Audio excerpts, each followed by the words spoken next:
Man of masses NTR generation ఒక రకంగా అంతరించిపోతున్న హీరోయిజమా? ఎందుకంటే ఎన్టీఆర్, బన్నీ, రామ్ చరణ్ జనరేషన్ తర్వాత అసలు టాలీవుడ్డే ఉండదు అనేంతగా ఒక థియరీ షాక్ ఇస్తోంది. ఒక్కసారి ఊహించండి, థియేటర్లు లేకుండా, వాటి ముందు కటౌట్లు, పాలాభిషేకాలు, పూలాభిషేకాలు లేకుండా తెలుగు సినిమా ఉంటుందా? అవేవీ లేకుండా అసలు స్టార్స్ బ్రతకగలరా? ఇప్పుడు వైరల్ అవుతున్న ఒక థియరీ చూస్తుంటే ఇక ఎన్టీఆర్, చరణ్, బన్నీ జనరేషన్ తర్వాత ఆల్మోస్ట్ నాని అండ్ కో మాత్రమే మిగిలిన్నారు. వీళ్లతోనే తెలుగు హీరోయిజం, స్టార్డమ్ అన్నీ అంతరించిపోయేలా ఉన్నాయి. ఇదేదో జరగదు అనేంత ఊహాత్మకమైంది కాదు. అదేదో అణుబాంబు దాడి జరిగి జనమంతా నిశించిపోతే ఎంత భయంకరంగా ఉంటుంది. అలాంటి అణుబాంబే సైలెంట్గా పేలుతోందా? తెలుగు సినిమా కూడా బాలీవుడ్ లానే అంతరించే దశకి చేరుతోందా? ఇంతకీ rebel star Prabhas, power star Pawan, superstar Mahesh Babu కూడా ఈ క్రైసిస్ ని ఏం చేయలేరా?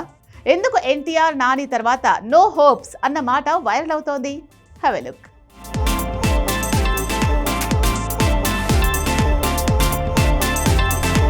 మ్యాన్ ఆఫ్ మాసెస్ ఎన్టీఆర్ తో నానిని పోల్చడం కాదు, ఏకంగా ఇద్దరి దారులు ఒకటి కాదు. కాకపోతే ఇప్పుడే ఈ పోలిక. అంతకుమించి ఎన్టీఆర్ అండ్ కో తర్వాత టాలీవుడ్ లో హీరోయిజం కి ఎండ్ కార్డు పడినట్టే అన్న డిస్కషన్ కి సాలిడ్ రీజన్ ఉంది.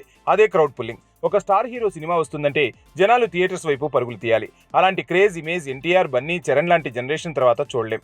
అవును, ప్రెజెంట్ ఆ రేంజ్ స్టామినా ఉన్న హీరోలు పుట్టట్లేదు. ఏదో విజయ్ దేవరకొండ, అర్జున్ రెడ్డి, గీతా గోవిందంతో నెక్స్ట్ లెవెల్కి వెళ్తాడనుకుంటే లైగర్ పంచ్తో అడ్రస్ లేకుండా పోయాడు. కొద్దో గొప్ప నాని మాత్రమే జనాల్ని థియేటర్స్కి రప్పించగలుగుతున్నాడు. ఈ ఒక్క లక్షణంతోనే ఇండస్ట్రీ కూలిపోతుంది, స్టార్డమ్ పడిపోతుందనగలము. అవును, గాలి లేకపోతే ఊపిరాగిపోయినట్టే. థియేటర్స్కి జనాలను రప్పించే శక్తి స్టార్లకు లేకపోతే ఇండస్ట్రీ కొలాప్స్ అయినట్టే. Megastar Chiranjeevi, Narasimham Balayya, king Nagarjuna, victory Venkatesh సినిమాలు వస్తున్నాయంటే ఈ ఏజ్ లో కూడా వాళ్ళ కోసం థియేటర్స్కి వచ్చే జనాలున్నారు. తరువాత ప్రభాస్, మహేష్, పవన్ సినిమాలు వస్తున్నాయంటే 100 కోట్ల ఓపెనింగ్స్ వస్తాయి. థియేటర్ ముఖం చూసి చాలా నెలలైన బ్యాచ్ కూడా పనికట్టుకుని ఇంకా థియేటర్స్కి వస్తున్నారంటే అది వీళ్ళ క్రేజే. ఇంట్లోనే స్మార్ట్ టీవీలు, హోమ్ థియేటర్లు ఉన్నప్పుడు ఓటీటీలో కొన్ని రోజులు ఆగితే సినిమా చూసే అవకాశం ఉన్నప్పుడు ఎవరెందుకు వేలు పెట్టి థియేటర్స్కి వెళ్తారు? అందుకే చాలా సినిమాలకు ఓపెనింగ్స్ దక్కట్లేదు. విజయ్ దేవరకొండ, శ్రీ విష్ణు, నితిన్, నవీన్ పొలిశెట్టి లాంటి స్టార్స్ సినిమాలు బాగుంటే టాక్ కిక్కిస్తే అవి ఆడుతున్నాయి. కానీ నాని మూవీకి మాత్రమే ఓపెనింగ్స్ వస్తున్నాయి. అంటే చిరు జనరేషన్ తర్వాత మహేష్, ప్రభాస్, పవన్ది ఒక జనరేషన్ అనుకుంటే ఆ తర్వాత ఎన్టీఆర్, చరణ్, బన్నీది మరో జనరేషన్. ఇదే ఓ రకంగా జనాలను థియేటర్స్కి రప్పించగలిగే ఆఖరి జనరేషన్. ఆ తర్వాత లేయర్లో ఉన్న ఏ హీరోలకు క్రౌడ్ని పుల్ చేసేంత, అంటే జనాలను థియేటర్స్కు రప్పించే స్టామినా కనిపించట్లేదు. కథలు అద్భుతంగా ఉండవు, అమావాస్యకో పున్నమికో హిట్లు పడుతున్నాయి. కాకపోతే నాని సినిమాకు ఎన్టీఆర్, చరణ్, బన్నీ సినిమాలకు వచ్చినట్టే ఓపెనింగ్స్ వస్తున్నాయి.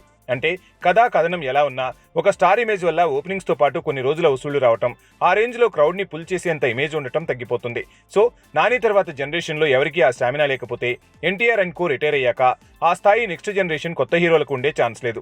అదే జరిగితే ఓటీటీలో తప్ప తెలుగు సినిమా థియేటర్స్లో దుమ్ము దులిపే ఛాన్స్ ఉండదు.